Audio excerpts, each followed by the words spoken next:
how do I deal with a verbally abusive husband? This can be quite difficult. Sometimes verbal abuse can be even more painful than physical abuse to some people.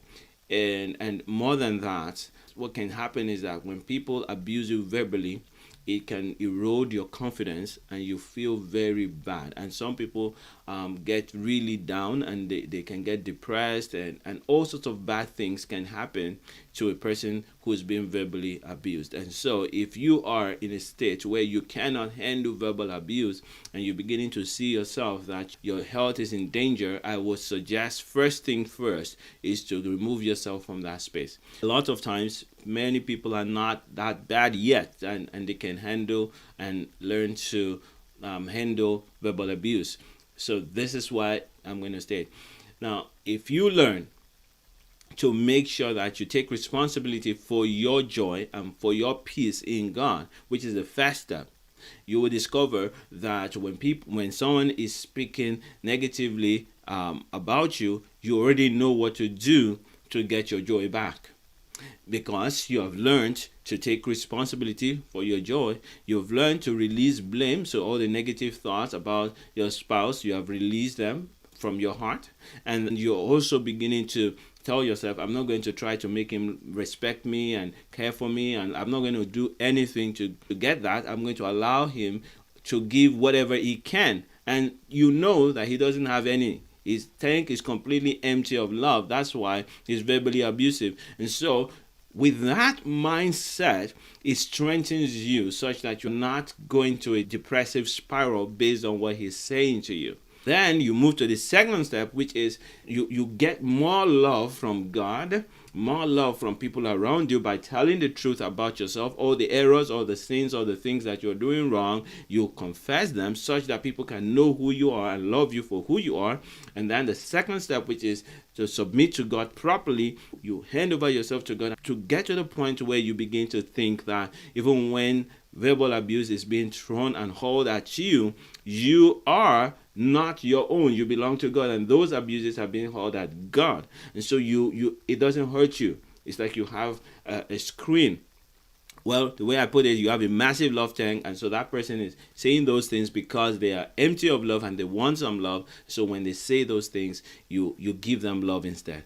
And then, of course, the last step of that level is to, keep things calm so that you can move forward. Why do you think people would abuse their spouse? Why would they do that? Well, because they don't have love. They don't know how to love, and they want to be loved. And so a person that would say, you're a stupid woman. Why would a husband call his wife stupid? The reason why a husband will call his wife stupid is because he's not getting the action that he wants from her. He wants to control her. He wants her to show that he's special, he's important, he needs to be respected. Whatever he's looking for, most times they're not correct, but that's what he feels. He feels that unless he forces his authority and tries to intimidate, he's not going to receive the love that he wants. And so he does that. So what do you do as a woman that's learning to recover their marriage, and you have made up your mind you're not going to abandon the marriage? Then here's what you do. As long as your joy is being built and your tank is being expanded, this man is looking for love. So how do I respond in such a way to de-escalate this?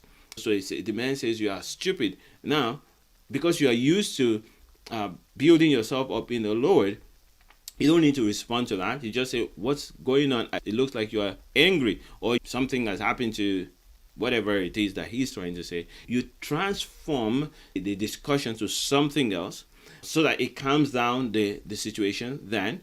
And then you can address that situation as you build to friendship level. These situations still have to be addressed, because you cannot be in a marriage where your husband is calling you stupid all the time.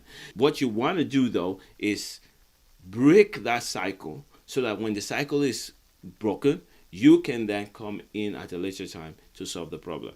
I know a person will ask me that, what if the person continues to do that continuously? Now, we understand why they are doing that. We understand that the reason why they're abusive and do all those is because they want love. So if they begin to understand how to get real love from you, normally normally, I can say all the time, they will begin to discover that, you know what, if I want to get love from this person, I need to begin to behave differently, because they are realizing that they are not getting what they want by screaming at you or shouting or calling you names. You can then de-escalate those situations, break that cycle, and then bring in love. And because you're married to someone that knows God, or even if they don't know God, you're trying to show them that Christ is always forgiving and is always leading us into salvation. You're going to be following that and asking the Holy Spirit to give you the right words to say, and you're working towards that. And as you break that cycle, remember, we're not stopping there. So this is why some of these videos, I cannot just leave them the way they are. That's not where to stop. You need to then move that relationship to a friendship level where you talk about, I wouldn't really appreciate when you speak to me that way. But if you address it in the moment, what you're going to do is going to fall into a spiral that goes down to destruction. So you don't want to address it right there. You want to break that cycle so that you can bring up your discussion in a few minutes, or maybe the next day, or when things are de-escalated. One thing I want you to do is make up your mind that, you know, I can change my marriage and I can have my joy. I'm going to work on having joy, regardless of what I'm struggling with in my marriage right now. Get the workbook. If you don't have the workbook, get the workbook. Subscribe to this channel and allow notifications if you have not subscribed. For those who have subscribed, thank you for subscribing. I'm glad you did. And I know that you will be blessed, because every week I'm going to give you good tips and trainings to help you strengthen your marriage and have a more blissful one and more impact, of course. Send me your questions via email, text, WhatsApp, or comment. If you need to speed up your situation, take the free call. There's so many questions that you have to answer, and once you answer them, I will tell you exactly the steps that you need to take. And then if you are a good fit for my signature program, I will invite you to it and we will move on.